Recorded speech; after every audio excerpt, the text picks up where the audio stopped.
To get started, you will need 10 guajillo chiles. I have removed the veins and seeds from inside the chiles. I will also be using 1 medium to small onion, and I've just chopped it into large pieces and placed it on my baking sheet. I'm also going to be using 5 cloves of fresh garlic, 3 small to medium-sized Roma tomatoes,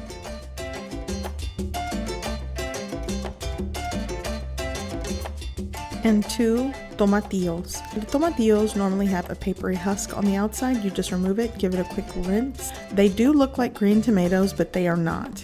So if you're doing this recipe, I normally use tomatillos, but if you have green tomatoes, use those too. I will be roasting these in a preheated oven of 450 degrees Fahrenheit. The chiles I will be roasting for 8 to 10 minutes. I'm going to take those out first and roast the rest of the vegetables for about 20 to 25 minutes.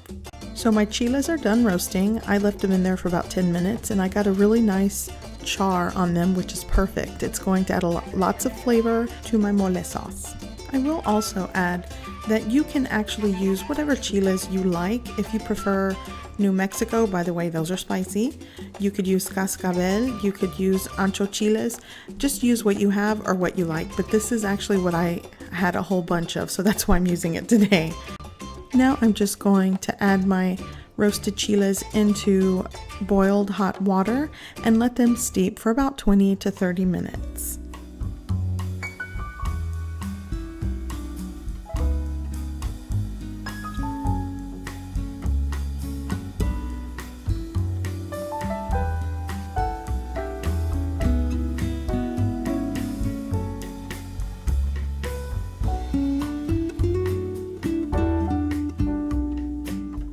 I also wanted to show you that I will also be using a 1/3 cup of raisins, and I'm adding them to the hot water with the chiles because I want them to get nice and plump and soft to make them easier to puree later on.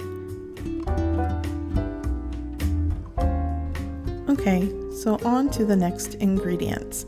Here I have 1 whole clove, and this is optional. If you don't have whole clove, you can use ground clove, just a pinch, or you can leave it out because some people might find it assertive.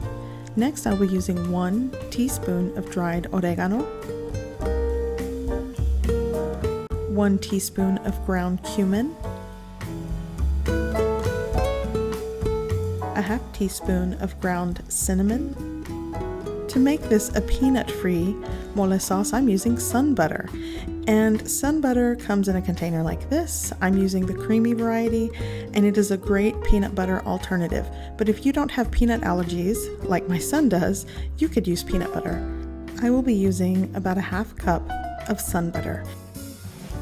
I'm also going to be adding salt to taste, and this will be added after everything is cooked down and mixed together. Then you want to add your salt, because I am going to be using chicken broth or chicken stock throughout the process.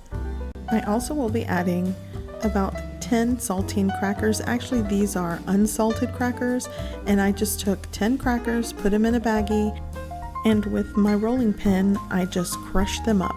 And you don't have to crush them finely because eventually I'm going to be adding these into the blender. A typical ingredient to use in place of these crackers is actually stale bread or toasted bread or even a toasted corn tortilla, but I had crackers, so that's what I'm using. And one of my favorite ingredients to use in a mole sauce is Mexican chocolate. I will be using up to 2 tablets. You can use 1, but just adjust the mole to your taste.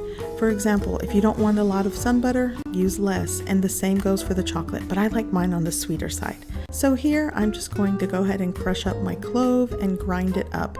And again, if you have ground clove already, which I do not have, then just use a pinch. And I'm just going to show you exactly how much 1 clove will give me. And I don't even think it's 1/8 of a teaspoon. It's just a pinch, but it is a very assertive flavor, so be careful when using it. I'm just going to dust that out and add it to the cinnamon. Okay, so now I'm just going to clear a space, and now I'm going to start pureeing my ingredients that I roasted. So in go the chiles and the raisins.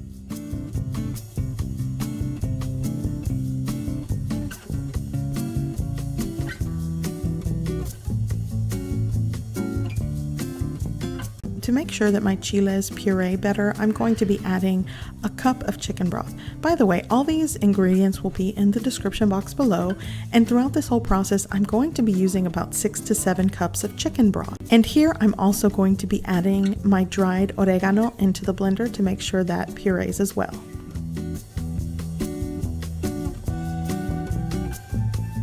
I'm going to give my chiles and raisins time to puree first, and now I'm going to add in my crushed crackers.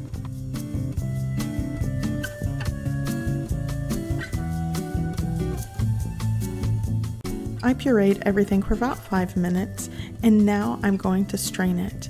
And I'm going to get as much of this puree out as possible, and later I'm just going to add like a half a cup of chicken stock again and swish it around, and then there I go. I'm just going to add it into the strainer. I also want to mention this recipe is something I came up with because it's something very convenient for me as a mole sauce, and it's utilizing a lot of the ingredients that I already have in my pantry. True authentic mole sauces contain tons of ingredients, takes tons of technique and time and patience. So this recipe is taking a lot of shortcuts, but I'm still trying to impart the flavor you would get with a delicious mole sauce. So now I'm going to start pureeing my vegetables, and I'm going to do the same thing. I'm going to puree this, and I'm going to strain it again to remove any tomato skin or seeds from the sauce, because eventually you want a nice, smooth and silky sauce.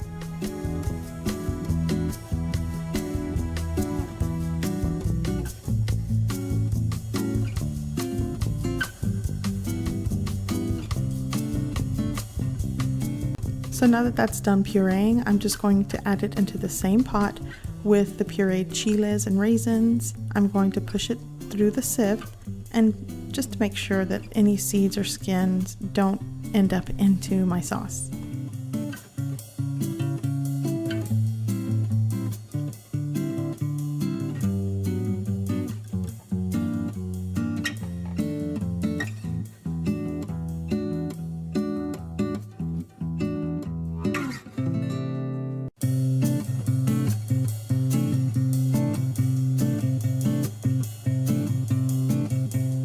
Okay, so now that the purees are done, it's time to cook out the puree and add the rest of the ingredients.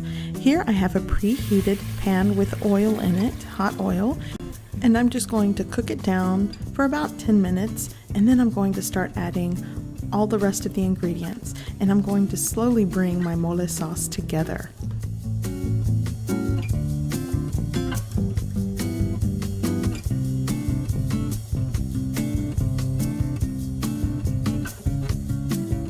Now I'm ready to add my SunButter, and again, this is a peanut-free version of mole sauce, but if you do not have any peanut allergies or you're not watching for that, then go ahead and use peanut butter. And again, I'd like to mention, a lot of these ingredients you can add more or use less. Here I'm adding the ground cinnamon, a half teaspoon, and the ground cumin. I'm going to be adding my chocolate here pretty soon, and I'm using a tablet, but ultimately I'm probably going to be using 2 tablets because I like the mole sauce to be a little bit sweet, on the sweeter side. But again, make this mole sauce your own, add to it or take away, because ultimately this is your sauce when you cook it, and it's in your kitchen. So here I'm adding some of my chicken stock to thin out the sauce, and I will be doing that periodically throughout the process. Again, these ingredients will be located in the description box below, and throughout this whole process, I used about 6.5 cups of chicken stock. I'm going to give that a mix, and now I'm going to taste it. I let it cook down for about 10 to 15 minutes, and I want to check for the flavor, because again, this is where I check to see if I want more chocolate. And of course, like I always do, I'm going to add that extra tablet of chocolate. This one's kind of broken, but I'm adding a whole tablet. And I'm just going to put that in there and mix it up until it dissolves. The simmering process for the mole sauce, it takes a good 45 minutes. Here I'm just adding the rest of my chicken stock. I'm going to give it a good mix, and I'm going to let it simmer, continue simmering for 20 to 25 minutes to allow the flavors to develop and allow that chocolate and SunButter and all of the spices and seasonings to just marry well together. So after 25 minutes, here's my delicious sauce. And I can't tell you how I love the color of this sauce thanks to the roasted chiles. So now let's get started and make some enchiladas. So here, this is one way you can get your chicken. Add your chicken to water, add some aromatics, some salt, and I cover with the lid and let it poach for about 30 to 35 minutes.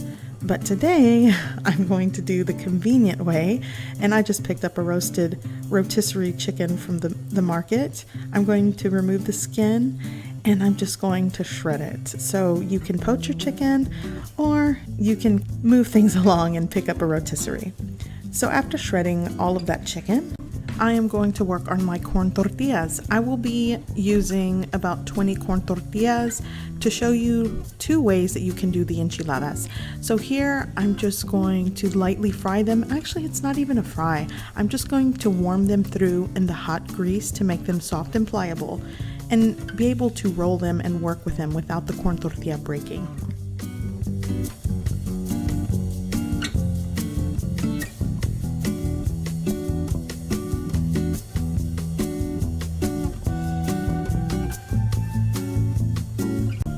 Okay, so here's the first way I like to make them. And so I just add some shredded chicken.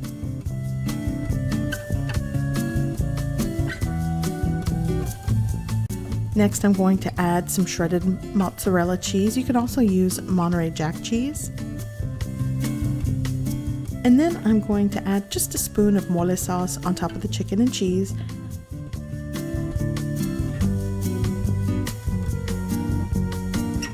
And then I'm just going to give it a nice tight roll and place the seam side down on the plate. And I'll continue to do so until I get as many as I want to serve on a plate.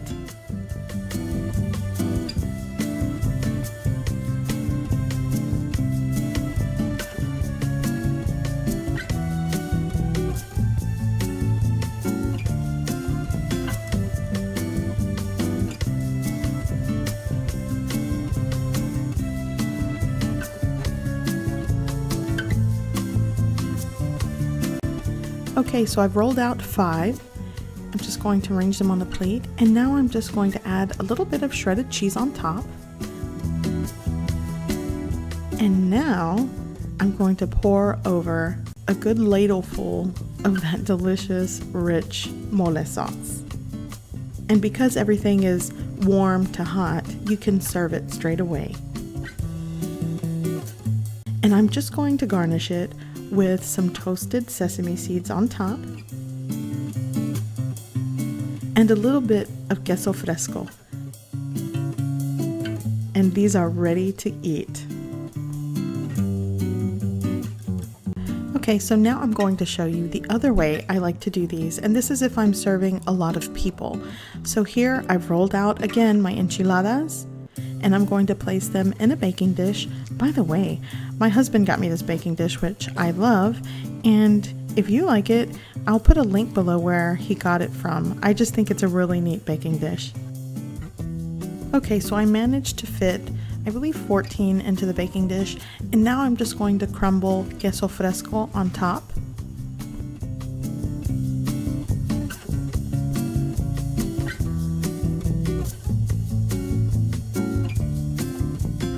Next, I'm going to go ahead and ladle on the mole sauce.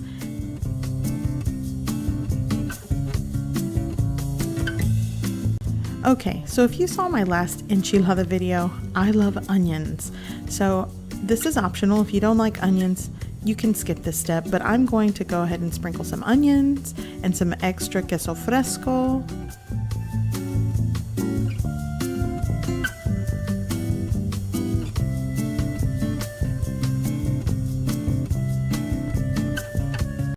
Now I'm going to cover with aluminum foil, and I will be baking this in a preheated oven of 375 degrees for about 20 to 25 minutes.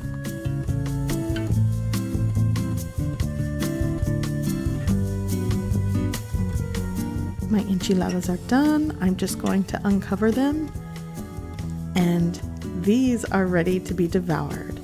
I can't tell you how wonderful and easy this mole sauce is. Don't these look delicious? I can't wait to dig in. I hope you guys give this recipe a try. I hope you like it, and thanks for watching.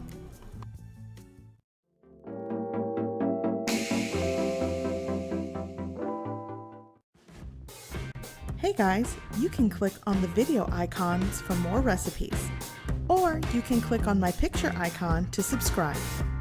Thanks for watching.